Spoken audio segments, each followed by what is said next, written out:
Hi, I'm Ali Jennings, and in this video I'm going to show you how, just using your camera and its built-in features, you'll be able to shoot better portraits.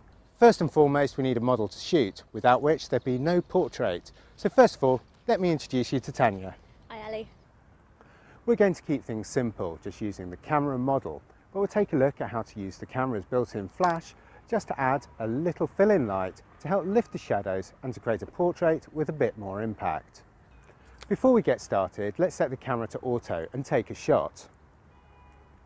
We'll use this as a comparison for the shots we take as we adjust the settings.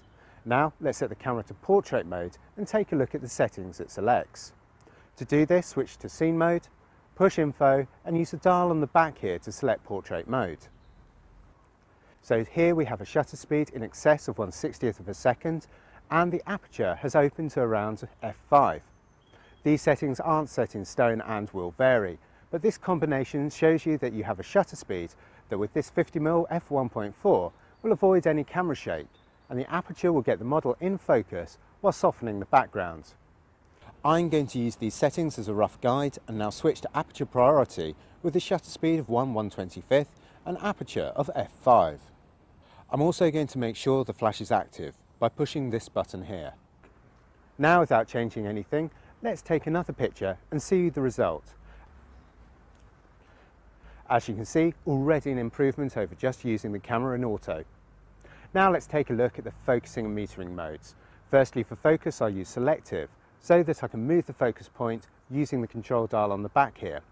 And I want this point of focus to rest just between the eyes. As a rule of thumb for portraits, this is always a good standard choice.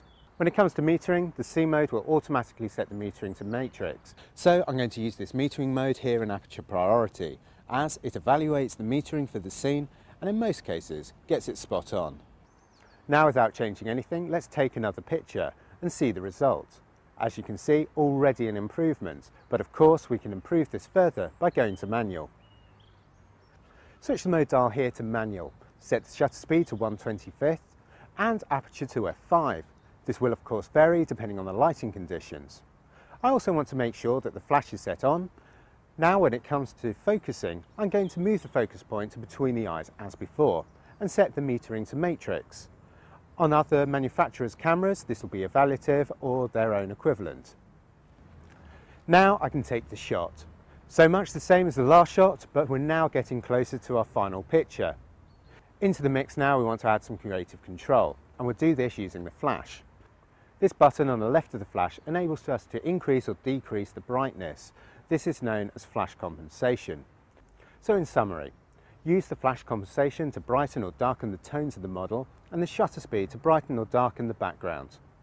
So as you can see, a great improvement over using the camera in auto and a really quick technique that enables you to improve your portrait photography using just your camera and built-in flash.